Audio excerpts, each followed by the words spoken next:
Hello,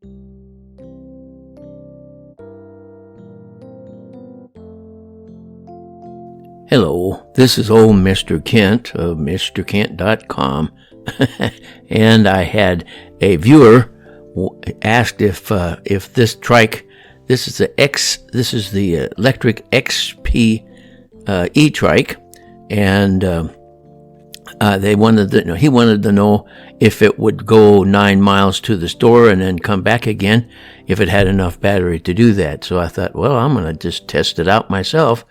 And so I set out on New Year's Day, which was a good day because there wasn't a whole lot of traffic. And this is the route that I followed. And so I needed to go, I wanted to at least see if it'll go 20 miles. And so it took me about 2 hours and 5 minutes to run the route, and I pedaled all the way. And so I didn't use the throttle, except I always use the throttle a little bit to get started. And then once it gets, the wheels start turning, I pedal. So I didn't use the throttle at all during the ride. And then, as you can see, I went back and forth on this route. I couldn't go 10 miles straight anywhere without getting involved in a 3-lane highway. So I had to go kind of back and forth on just the roads that we have, which worked out okay, especially on New Year's Day, because there wasn't hardly any traffic.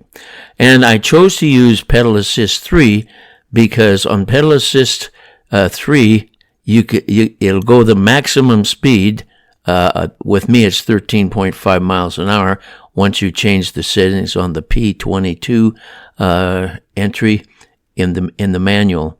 And so as I went down this road, and then I turned and I went, and now I'm joining a busy road that would normally be very busy on a business day. And this is the one where I'll ride about 3 miles back and forth up and down this road. But anyway, Pedal Assist 3 uses about 6 or 7 amps as you ride along. Pedal Assist 2 would take you further because it only draws, I think, 3 or 4 amps. 3 or 4 amps while you're going down the road. So it draws less current, but it only gets you up to about 10, 11 miles an hour, which isn't too bad. But if you wanted to go further than 20 miles, that would work. So I had to, the sidewalk came to an end, so I had to ride along the side of the road. And temporarily here, they've got this, what would normally be the side of the road, they have paved it so that, make it wide enough to do the construction on the other side of the road. And as it turned out, there just wasn't any traffic, especially this was earlier in the morning on a cloudy day, which I don't like cloudy days for filming, but that's what I had to deal with. So anyway, and you can see I'm just pedaling along. I pedaled the whole time. And so I went down and then finally got down to the end, about 3 miles down the road. You come to this intersection, and this intersection is going to have a stoplight at it real soon. They're getting ready to work on it. In fact, I think as of today, they're getting started on it. So traffic is really congested along this road. So anyway, I came down here, and then I make a right-hand turn, because then this road goes a few miles up, what goes to the east.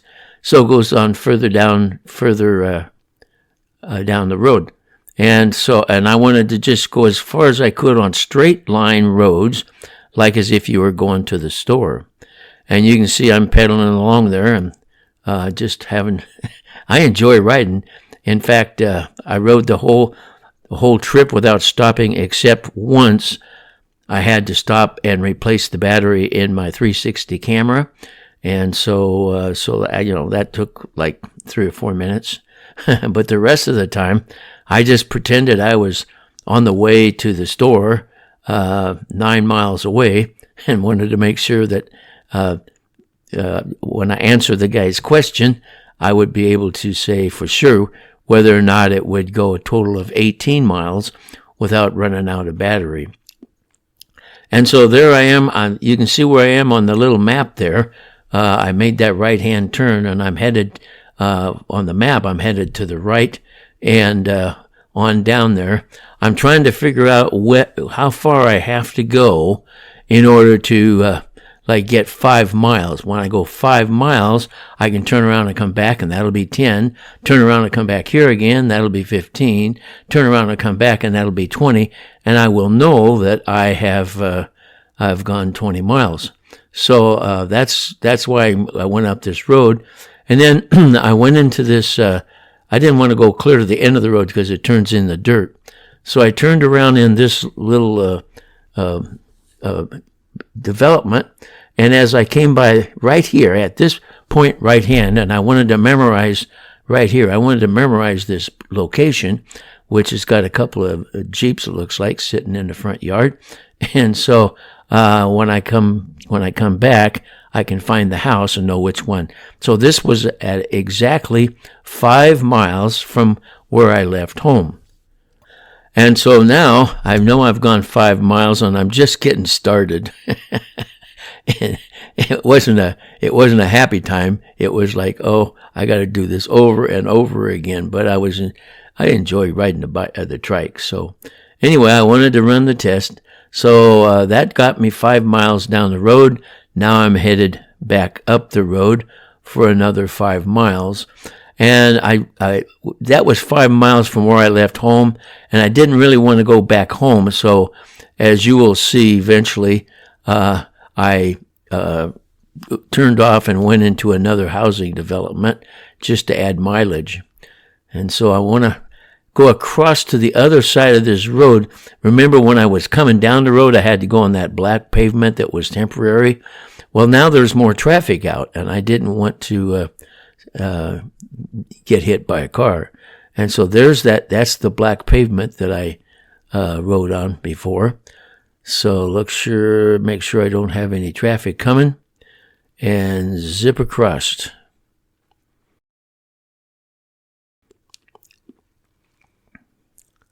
And there's probably parts I should have cut out, like riding around this dirt thing, which is not very interesting. By the way, straight up that road there, that's the road that I dislocated my shoulder on when I was riding my e-bike.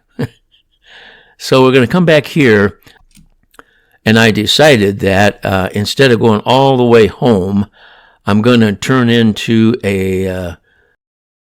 another housing development here and go around the loop. And so that's my plan. I'm just going to go around the loop like that, and instead of going home, and then head on back towards that down the 3 mile road and do that same route over again that I had just finished. So this is where I'm pulling into the housing development, and then I'm going to go around the loop and come back, and now I'm leaving the loop and coming back to the highway road that I was on.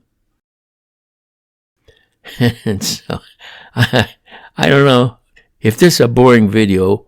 Tell me so in the comments. But I like riding my trike, so I enjoy it. All right, so here we are. We coming around the dirt again, and we're going to come around here and come back to the road again. Now this time, instead of going down the black pavement, I'm going to cut across really quick to that other side, which appears to be a lot safer than with the traffic that is increasing during the time that I was out. I think I said I rode for 2 hours and 5 minutes with only stopping once, and that was to change the battery in my camera. So I did mention that, yes. Okay, so now I'm headed down there. I'm going to do the same route as I did. And now I'm coming back from doing that same route. I didn't want to bore you. But anyway, So that's what I did. I came back and went all the way up and came back. And by now I probably had, I don't know, 16, 17, 18 miles or something like that. I don't remember exactly what it was at this point. So no cars coming. I'm going to get out of here. There comes a truck. I better get off the road.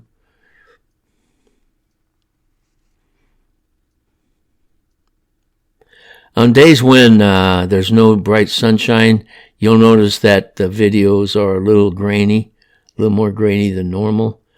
And so that's one reason I like to film when it's sunshiny. But on that particular day, when I had an opportunity to go do my test, that's how it was. It was cloudy. So I've gone up to the end of the road twice, and now I'm coming in to do the loop. And I'm going to do it a bunch of times, and I'll show you something that's coming up here right when I was on the loop, right there. That's when I hit 20 miles. So I knew that I could at least go 20 miles in pedal assist 3, and as it turned out, the voltage on the battery voltage was around 44 volts, and so I still had 4 volts to play with. I don't know if you're aware of it, but on these e-trikes, you notice I went back and forth around that loop. But the voltage on these e-trikes, it will start to cut out when you're at 40 volts. And so I could see that it was time to head home. And so here I am coming around the corner to go down our road to turn off and go to our house. And at this point, it was 41 volts on my little display. And so I knew that if I rode around a little bit, it would finally get down to 40 volts, and I could find out what my trike does when it reaches 40 volts. The rad bike I had, it just said it cut out. I don't know if I never tested it, so I don't know. But on this one, I want to make sure I know when it's gonna hit 40 volts, it's gonna die. And so right about in there, right there. That's where I am right now. And as I come along here, so I'm just enjoying myself, just pedaling along, and notice my knees. And then as this car goes by, and all of a sudden, that's the point where 40.9 volts started clicking in. And when 40.9 volts started clicking in, the electronic speed control makes it harder to pedal, because it gives you power and then it turns it off, and it gives you power and then it turns it off. So you can still get home, and I don't know, maybe you can clear down to where it gets to 40 volts, but it's telling you we're running out of voltage. And so you can see that I'm pedaling a little bit harder. See how my knees are pushing down, because it's not helping me like it was. So I'm pulling into the house, and from where I left 2 hours ago, and had a very enjoyable ride. I don't mind it at all. It was fun to run the test. 25 miles as I turned in, or as I was coming up that road. I hit 25 miles. Pedal assist 3 took me 25 miles, and it was fairly level ground, although there was some ups and downs, about 80 feet in elevation. I want to thank you for watching my video, and God bless.